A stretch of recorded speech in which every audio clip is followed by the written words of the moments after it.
आदाब नाज़रीन, आप देख रहे हैं ANN चैनल। मैं हूं अनीस फातिमा। पेश है खबरों की तफसील। वजीर ईटेला राजेंद्र ने कहा कि रियासत में कोविड वैक्सीन की कमी नहीं है। ई राजेंद्र ने हुजराबाद में खरीदारी सेंटर का इफ्तिताह अंजाम दिया। इस मौके पर मीडिया से बात करते हुए वजीर ई राजेंद्र ने कहा कि ऑक्सीजन की कमी को दूर करने की मरकज़ पर भी जिम्मेदारी आयद होती है। सरकारी अस्पतालों में रेमडेसिविर के इंजेक्शन्स दस्तयाब हैं। उन्होंने डॉक्टरों को मशवरा दिया कि वह ऑक्सीजन ज़ाय ना करें। ईटेला ने कहा कि CM KCR वजीर KTR ऑक्सीजन की फराहमी को यकीनी बनाने के इक़दाम पर फोकस कर रहे हैं। वजीर श्रीनिवास गौर ने कहा कि रियासत में कोरोना मुतासरीन के लिए मुनासिब मुआविन दवाएं और बिस्तर दस्तयाब हैं। किसी को भी इस मामले में परेशान होने की ज़रूरत नहीं है। वजीर ने कहा कि ऑक्सीजन प्लांट्स लगाकर बराह रास्त मरीजों तक ऑक्सीजन फराहम करने के लिए अस्पतालों में सहूलियात का क़याम अमल में लाया गया है। उन्होंने कहा कि आलमी सतह पर तैयार की जाने वाली कोरोना वैक्सीन को 40% तेलंगाना में तैयार करना बाइस फ़ख्र है। वजीर श्रीनिवास गौर ने ज़िले महबूबनगर में मीडिया से बात कर रहे थे।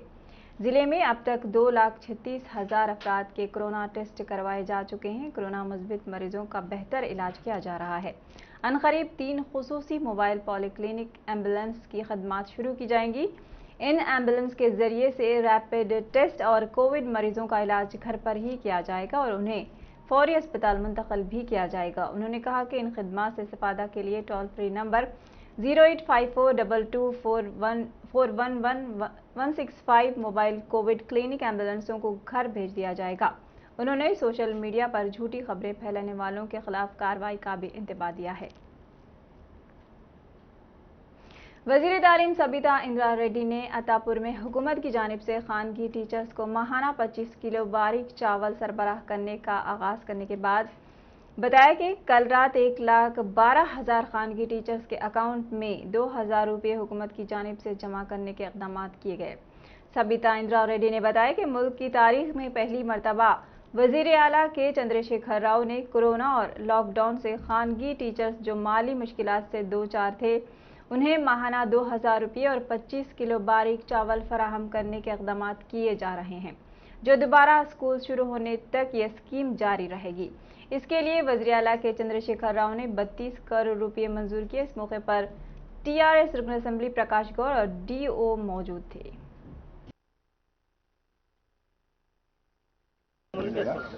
అందరికీ నమస్కారం।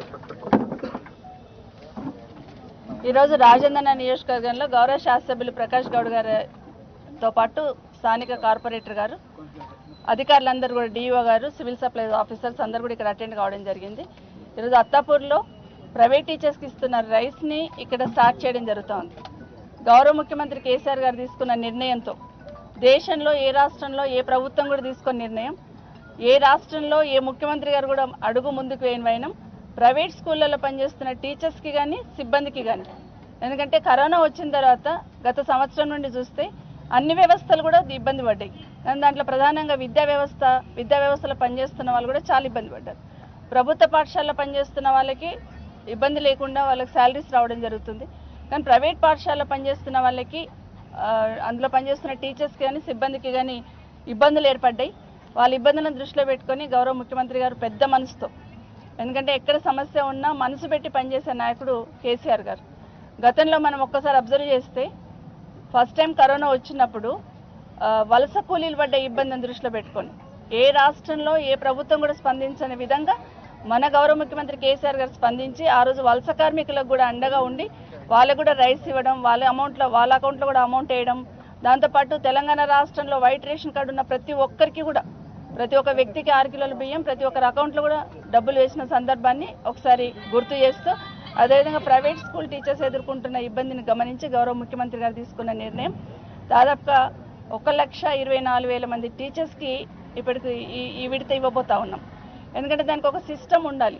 టీచర్స్ ఎవరు పనిచేస్తున్నారు, సిబ్బంది ఎవరు పనిచేస్తున్నారు అనే దాంట్లో UDASలో ఉన్న దాంట్లో రిపోర్ట్ తీసుకొని వాళ్ళు ఇచ్చిన అప్లికేషన్లు వెరిఫై చేసి ఈరోజు 1,24,000 మందికి ఈరోజు ఇవ్వడం జరుగుతుంది। రాత్రికి నిన్న ఒక్క రోజులోనే దాదాపుగా 1,12,000 మందికి అకౌంట్। అందరికీ నమస్కారం।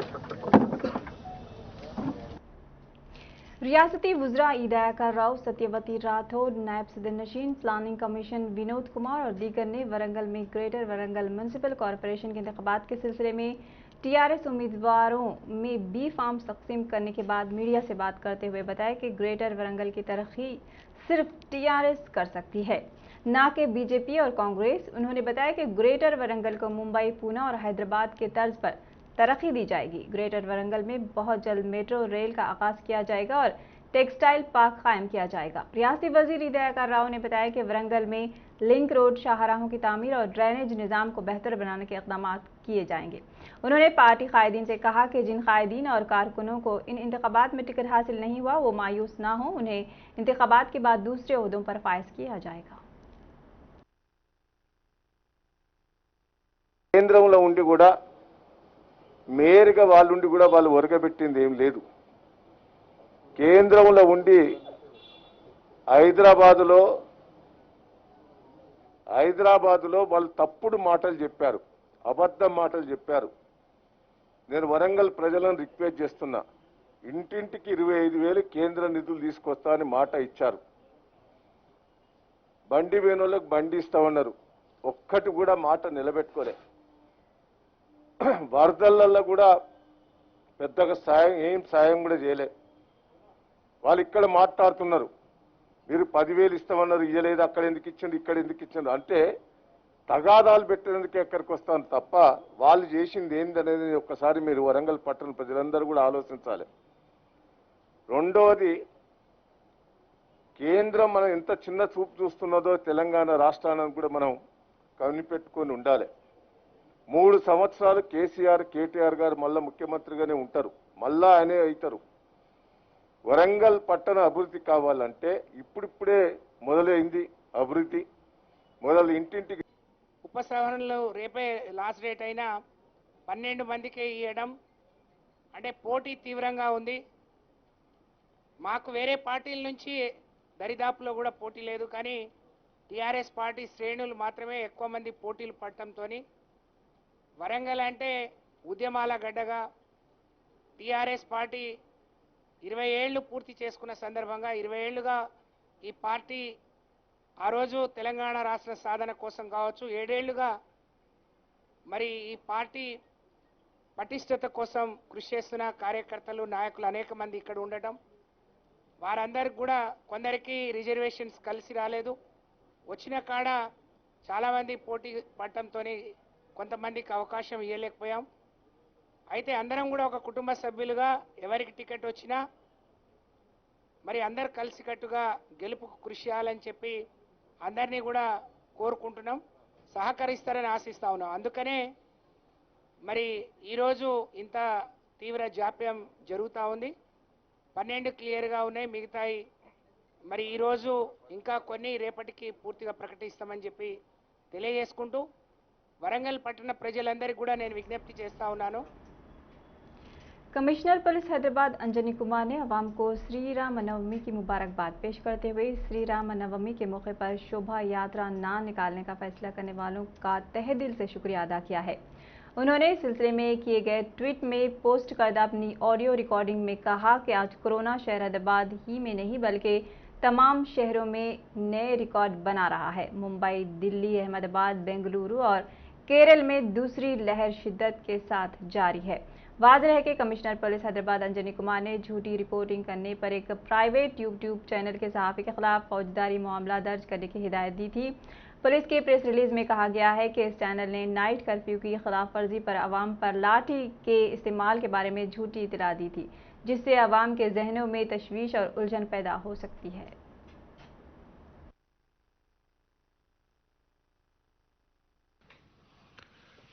हैदराबाद शहर के हमारे बुजुर्गों, दोस्तों, सबसे पहले आप सबको श्री राम नवमी की हार्दिक शुभकामनाएं।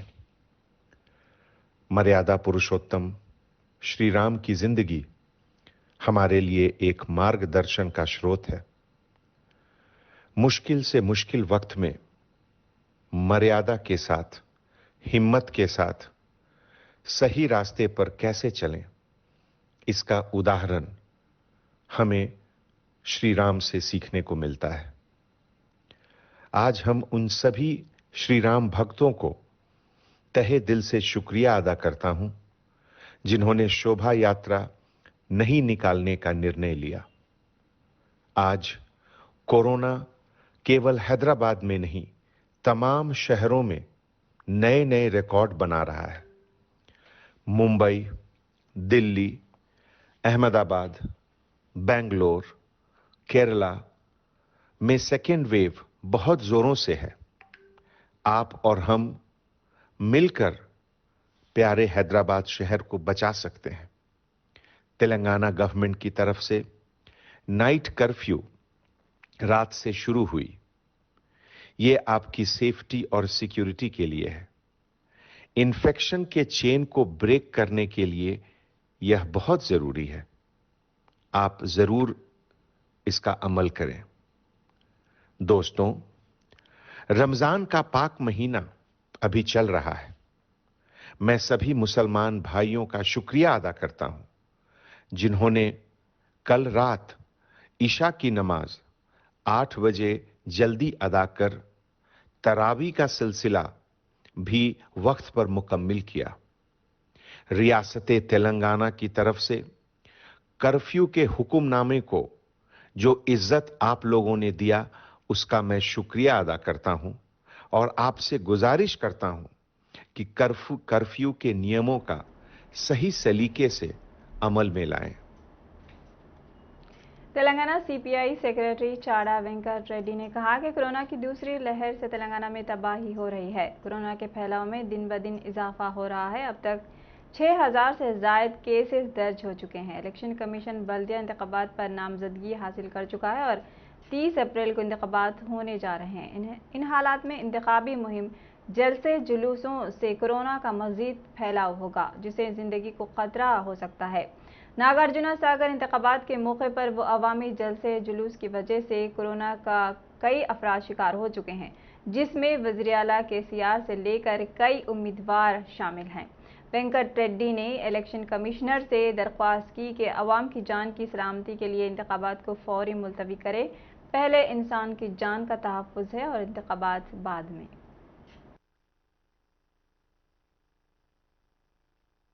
కరోనా సెకండ్ వేవ్ ఉధృతంగా సాగుతున్నది. తెలంగాణలో విజృంభిస్తున్నది.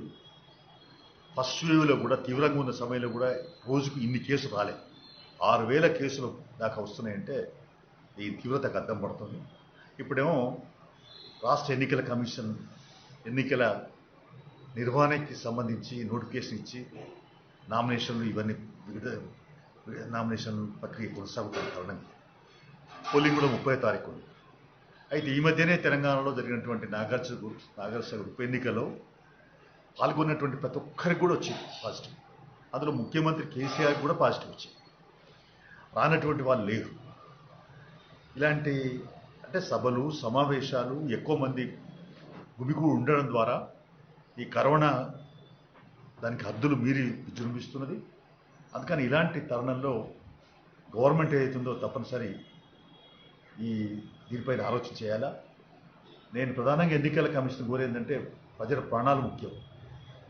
ఎన్నికలు ప్రజలు బతుకుంటేనే ఎన్నికలు కానీ ఇంకా మిగతా విషయాలు కానీ బతుకుంటే బలిశాఖైన తినొచ్చని కేటీఆర్ ఇప్పటికే చెప్తున్నా. మరి ప్రజల ప్రాణాలకు రక్షణ లేనటువంటి పరిస్థితిలో ఉన్నప్పుడు, ప్రాణాలకు రక్షణ లేని పరిస్థితిలో ఉన్నప్పుడు ఎన్నికల నిర్వహణ ఎందుకని చెప్పి మేము అభిప్రాయపడుతున్నాం. అందుకనే రాష్ట్ర ఎన్నికల కమిషన్ తక్షణమే పునరాలోచించాలా, ఎన్నికలు వాయిదేసేందుకు చర్యలు చేపట్టాలని సిపిఐ విజ్ఞప్తి చేస్తుంది. కరోనా సెకండ్ వేవ్ ఉధృతంగా సాగుతున్నది. वज़ीर बल्दी नज़्म-ओ-नस्क़ KTR की हिदायत पर जारी स्पेशल ड्राइव के तीसरे दिन मेयर गदवाल विजय लक्ष्मी ने खैरताबाद, लिंगमपल्ली, कुकटपल्ली का दौरा किया। खैरताबाद जोन के पंचगुट्टा श्रीनगर कॉलोनी में सैनिटेशन के कामों का उन्होंने मुआयना किया। बाज़ मुकामात पर सफाई कर्मचारी 18 माह से गायब रहने के बावजूद SFI साई बाबा उन्हें 4000 रुपये देकर 11000 रुपये खुद रख लिया करता था। मेयर के इल्म में आने के बाद मेयर ने साई बाबा को फौरी मुअत्तल कर दिया है। मेयर ने श्रीनगर कॉलोनी में मुकामी शहरियों से बातचीत की। रगड़ा में सड़कों के अंबार पर फौरी नकासी की उन्होंने हिदायत दी। उन्होंने आवाम से कहा कि किसी भी मसले पर जीएचएमसी से रुजू होने पर इन मसाइल को हल कर लिया जाएगा। उन्होंने कुकटपल्ली में कचरे के अंबार देखकर हैरान रह गईं। इस दौरान मुकामी अवाम ने 6 माह से सड़क पर फैले हुए मेडिकल स्क्रैप के बारे में भी मेयर को वाकिफ करवाया, जिस पर उन्होंने फौरी तौर पर मेडिकल स्क्रैप को हटाने मेडिकल शॉप को नोटिस जारी की। 150 कॉरपोरेटर से आने वाले जुमा से हर कॉरपोरेटर अपने डिवीजन में 2 घंटे दौरा करते हुए सैनिटेशन के कामों का जायजा लेने की केटीआर ने हिदायत दी है। जिले जगतियाल के कोड़ेमेला मंडल में संगीन सड़क हादसा पेश आया है। आर के पल्ली के करीब ऑटो और टाटा एस कार के दरमियान टक्कर हुई, जिसके नतीजे में एक खातून हलाक और मुतादिद दीगर जख्मी हो गए हैं। बताया जा रहा है कि जगतियाल और करीमनगर कौमी शाहराह पर टाटा एस ट्राली सामने की सिम से आने वाले ऑटो को टक्कर देने के बाद सड़क के किनारे वाक़ई एक बरक़ी पोल से भी टकरा गई। इस हादसे में एक खातून बरसरे मौका ही हलाक हो गई, जबकि मुतादिद दीगर जख्मी हो गए। इत्तला मिलते ही पुलिस मौके पर पहुंच गई। मुकामी लोगों की मदद से जख्मियों को अस्पताल मुंतकिल किया गया है। पुलिस ने इस सिलसिले में एक मुकदमा दर्ज करते हुए तहकीकात कर रही है। जिले निजामाबाद के आरमूर में दोनों मियाँ बीवी कोरोना से हलाक हो गए हैं। निजामाबाद जिले के आरमूर टाउन के मजलिसी सदर कासिम अली अलमारूफ गोरे मियाँ साहब का इंतकाल हो गया। बताया गया है कि गोरे मियाँ कोरोना से मुस्बित पाए जाने के बाद उन्हें हैदराबाद के एक हॉस्पिटल में शरीक कराया गया था, जहां पर इलाज के दौरान उनका इंतकाल हो गया और उनकी बीवी भी कोरोना मुस्बित पाई गई थी। गोरे मियाँ की तदफीन आरमूर में अंजाम दी गई। उसके चंद घंटों में ही यानी 20 अप्रैल की सुबह उनकी अहलिया का भी इंतकाल हो गया। चंद घंटों के वक्फे में शौहर और बीवी के इंतकाल की खबर ने आरमूर टाउन में गम की लहर पैदा कर दी। गोरे मियाँ के इंतकाल पर मुकामी लोगों का कहना है कि ताल्लुका आरमूर एक बेलोस और जुर्रतमंद क़ायद से महरूम हो गया है। वाज़ेह है कि ज़िले निज़ामाबाद में रोज़ाना 400 से ज़ायद कोरोना के मुस्बित केसेस दर्ज हो रहे हैं। तेलंगाना में कोरोना की लहर की शिद्दत में भारी इजाफा हुआ है। 24 घंटों में 6542 नए कोरोना के केसेस दर्ज हुए हैं। जीएचएमसी हुदूद में भी काफ़ी इजाफा हो चुका है, जहां 24 घंटों में 898 केसेस दर्ज हुए हैं। रियासत में भी अमवात में भी इजाफा हो रहा है। 24 घंटों में कई अमवात हुई हैं। रियासत में अभी तक की मजमूई तादाद 3,58,091 को पहुंच चुकी है। निजामाबाद में कोरोना वबा उरूज पर है। पिछले 24 घंटों के दौरान जिले में 862 अफराद कोरोना मुस्बित पाए गए हैं। कमिश्नरेट में 110 पुलिस एहलकार का कोरोना टेस्ट मुस्बित आया, जिस पर कमिश्नरेट में सनसनी फैल गई है। रियासत तेलंगाना में कोरोना की दूसरी लहर का कहर जारी है। 24 घंटों में कोरोना के रिकॉर्ड केसेस दर्ज हो रहे हैं। रियासत के अलावा अजला में भी कोरोना के केसेस में इजाफा हनूज बरकरार है। वैएस शर्मिला ने तेलंगाना मुलाजमत के लिए नोटिफिकेशन जारी करने का मुतालबा करते हुए भूख हड़ताल का आगाज किया था। शर्मिला की भूख हड़ताल के अख्तिताम के बाद वैएस राजशेखर रेड्डी के हामियों ने अजला और मंडलों में भूख हड़ताल जारी रखे हुए है। ताहम शर्मिला ने तेलंगाना में कोरोना के फैलाव पर जंजीरी हड़ताल को मुलतवी करने का ऐलान किया है। शर्मिला ने कहा कि अवाम की सेहत आमा को मद्देनजर रखते हुए भूख हड़ताल को मुलतवी कर दिया गया है। हालात मामूल पर आने के बाद दोबारा हड़ताल का आगाज किया जाएगा। शर्मिला ने कहा कि बेरोजगार नौजवानों के लिए मुलाजमत और उनके मुस्तकबिल के लिए हमारी जिद्दोजहद जारी रहेगी। तेलंगाना में कोरोना वायरस की लहर से हुकूमत और अवाम दोनों परेशान हैं। हर रोज केसों में भारी इजाफा हो रहा है। हाई कोर्ट की मुदाखलत के बाद रियासती हुकूमत ने रात 9 बजे से सुबह 5 बजे तक कर्फ्यू नाफिज कर दिया है, ताकि अवाम की जान की हिफाजत हो सके। कर्फ्यू के पहले दिन अवाम और कारोबारी तबका कर्फ्यू का मुकम्मल ताउन करते हुए अपने कारोबार को बंद कर दिया। 9 बजे के बाद हैदराबाद व सिकंदराबाद में सड़कें सुनसान हो चुकी थी। हुकूमत ने कर्फ्यू पर अमल आवारी के लिए पुलिस की भारी जमीयत को तैनात किया है, जिससे ज्यादा सख्ती बरतने की नौबत नहीं आई है।